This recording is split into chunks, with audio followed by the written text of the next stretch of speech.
start with some of my goals for 2025. So I have my laptop here. My last video was everything that I made in 2024, so I'll link that down below if you're looking for more of like a recap. 2024 was an amazing year in a way. I didn't really do any of the things that I planned to do. Like when I made a to-knit list at the beginning of the year, I made I think one thing off of that list throughout the year, but a bunch of other projects came up that I wasn't really anticipating as 2024 started that turned out to be really cool and things that I'm really proud of. So the main one being it was a big year for Material Girls, which is the fiber art magazine that I run. Got 4 new issues, a bunch of new patterns. I'm really proud of each of the issues. I think they really stand on their own and also like added something cool and unique each time to the like library of Material Girls magazines. There are now 10 out. It's the first time I feel like I've really reflected on like how far the community has come, but I was thinking about how at the beginning of 2024 I had only done like 3 or 4 Material Girls clubs, and that's like our monthly meetup. Fast forward to the end of the year, we did 24 events in 2024. Didn't plan that, but kind of cool.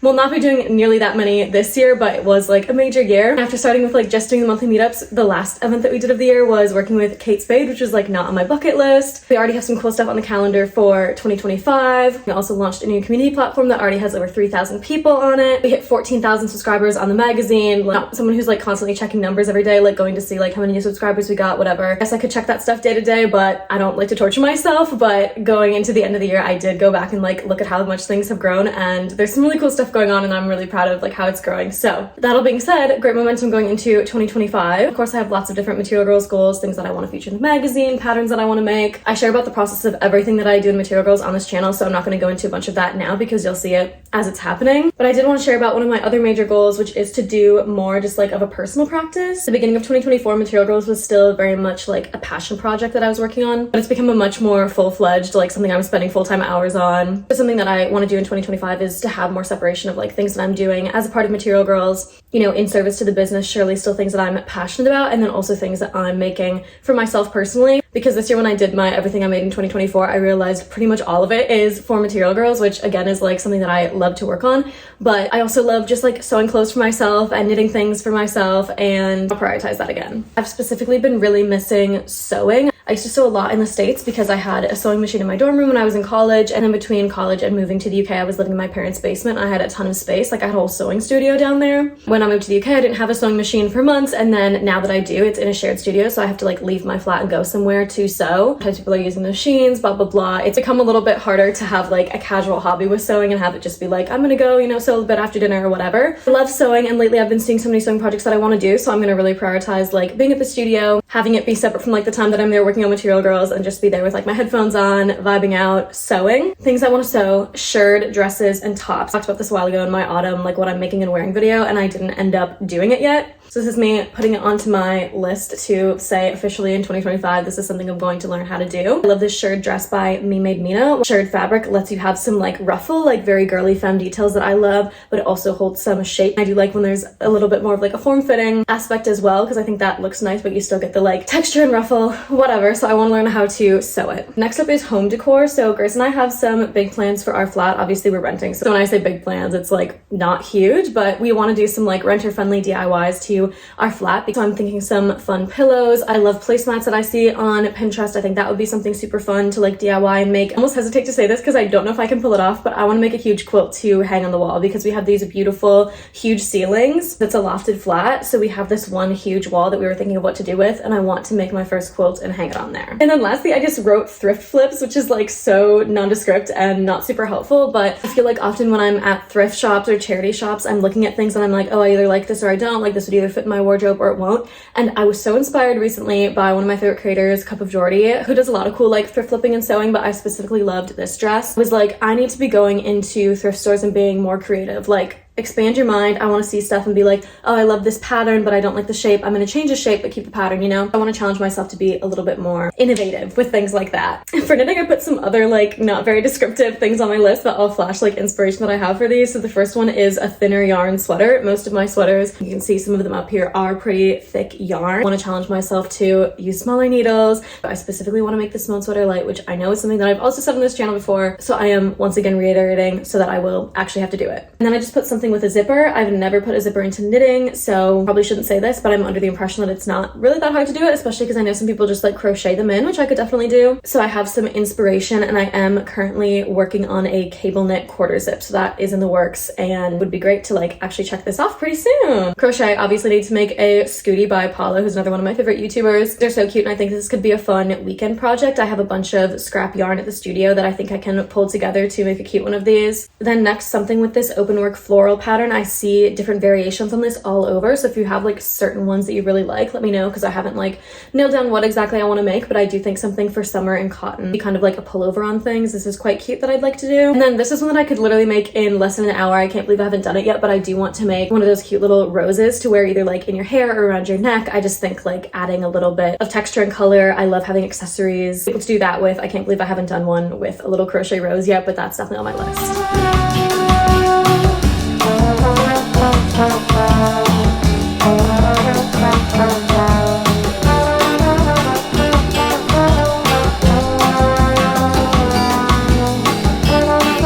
My first day back in the studio after winter break. I've not been here in like 2 or 3 weeks, so I have some packages. Some of this I know is from my printers, and it's new Snail Mail Girl welcome pack stuff, so that's very fun. My first day back, I get to do some shipping, which is my favorite thing to do. This, I think, is a calendar from Knits and Notes. That is so cute. It's all wrapped up. They made this 2025 calendar called Knits and Tits. Okay, here we go.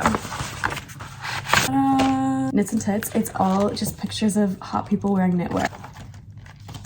Like, how great is this? This is gonna be such a cool like decor piece to hang up. Also, I love that the calendar is like not a normal like square calendar layout. I didn't realize it was gonna be like that. What a cool project. It's gonna be fun to figure out where to hang these up. These are all the pictures that are inside of it, and then on the back it says, crafting is the ultimate expression of love, a love woven into every stitch, imbued with care, touch, and time through the lens of 12 women, each photographed in their own handmade creations in their personal space. This calendar brings to light the historically underappreciated arts of knitting and crochet. It celebrates crafting as not just a gift of love, but as an act of self-love and empowerment. So shout out Knits and Notes for that. I'm very excited, and this is now my second like print calendar of 2025. Grace and I also got one in Belgium because we're just trying to like have more tactical stuff in our space. So I think this will be cute, like maybe all hung up next to each other to have like multiple cool artsy calendars going on.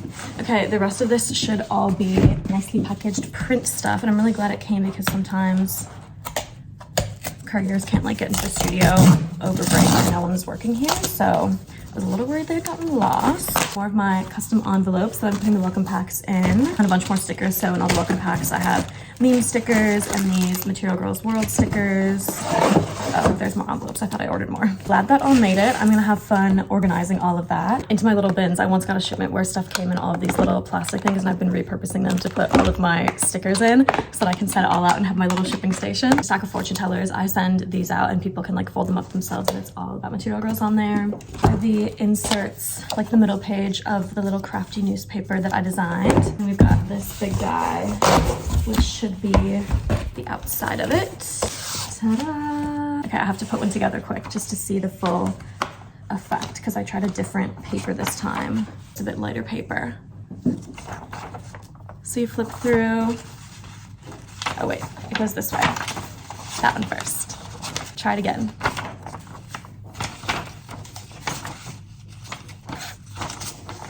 Ta-da! So I've seen a few people cut this page out and frame it, which I think is so cute. I have mine up here. Let me show you. On my thing there, I just like ripped one off and taped it to my little locker. So I'm glad to see it's like being used as decor as well as like a fun little print thing to get. I've also gotten some questions about if I would make a sticker of this, like I'm always the hottest girl at the craft store, and the answer is yes, it's coming in the next Snail Mail Girl shipment. So this stuff is all for the welcome pack that I'll keep sending out monthly as like new people subscribe. Everyone will get one, but the recurring thing that you get as a part of their subscription is a new copy of each issue of the magazine, and I'm going to throw some other like goodies in there as well. So one of the things that's going to be in there with the Q1 2025 shipment is a sticker that says I'm always the hottest girl at the craft store. So I'm in the process of designing one because I think, yeah, you're all right, like that would be a super cute sticker to put on like your laptop or your phone or something. I run downstairs because I forgot one thing, but last but not least, a new magazine shipment. A lot of people signed up for the subscription over the holidays, so I have a new box here so I can start making sure they all get their first Material Girls magazine.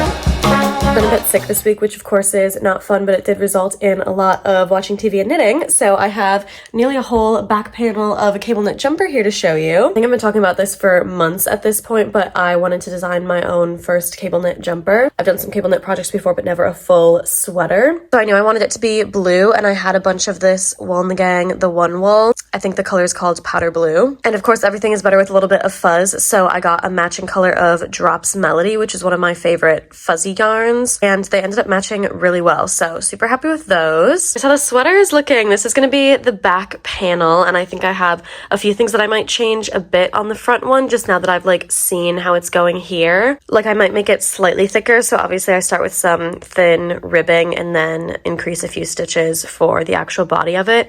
I might increase by a few more stitches. Really like how the cables are looking though, so I have just some basic twists down here and then some bigger braided ones, and I started these in different ways, so they're kind of facing different directions, which usually I don't like that. Usually I would want it to be super symmetrical, but I'm actually kind of into it. I think I might keep that. And I like how these ones kind of twist away from each other, so I might bring them like one stitch closer perhaps on the front. I'm pretty close to the end of the back here, and I'm excited to start the front because it's going to be a quarter zip, and I figured out a cool collar that's kind of like, this is not helping at all, but it's like shaped like kind of a square like that. It'll be the collar, so I'm excited to try that out because it's a new kind of like design that I haven't done before. After putting it off for months though, this has been very fun. I just find doing cables so satisfying and fun, like looking at the back, seeing the front. I'm just really excited to see it all come together.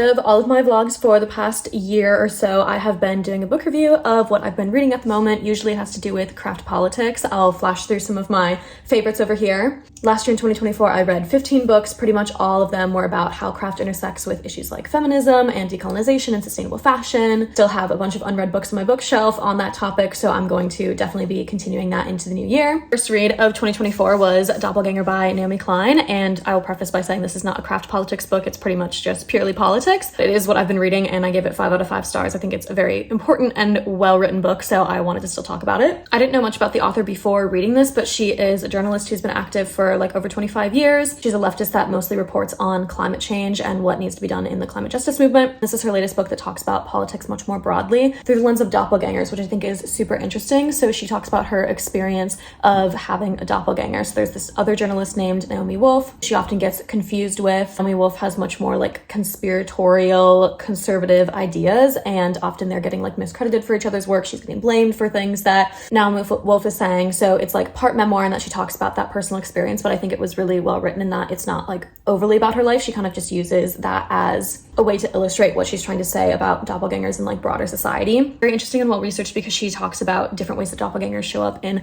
folktales throughout history, in different literature and movies. Doppelgangers usually show up and they're warning of something. It's like a mirror that is held up to someone and it becomes confusing about who's the real one and who's the doppelganger. One is good, one is evil. There's usually some like ego death that needs to happen there about realizing that you're not unique. And really the main point of the book is that she puts liberal and conservative thought up against each other as doppelgangers and talks about the ways in which they kind of mirror each other. She becomes obsessed with following her doppelganger onto these various different like conservative podcasts that she does and things that she writes. She really interrogates conservative thought and where it comes from. She talks about exactly how people fall into believing these things, and that's something that I think I hear a lot on the left. Like I'm friends with mostly leftists as well, and there's always this kind of idea of like, how are people Trump supporters? Like how do people not believe in vaccines? Like how is this thought occurring? She really traces it all back throughout history, and spoiler alert, it's capitalism, which breeds hyper-individualism and makes people feel like they need to look out for themselves even if it's at the expense of other people. From the perspective of a leftist journalist, she talks about issues like COVID, Israel and Palestine, and how she's seen people fall into very unempathetic conservative takes on these issues in order to protect themselves, and the failures she sees of the left not being able to address these concerns and actually put forward substantial actionable plans to fix them, causing people of course to become even more hyper-individual, looking out more for themselves versus thinking about collective community care. Challenging read, especially because I think people like me and people in my community and probably people watching this channel who consider themselves leftists take a lot of pride in caring about people, caring about community, and honestly become really self-righteous really quickly, and she does really hold up a mirror and talk about the way that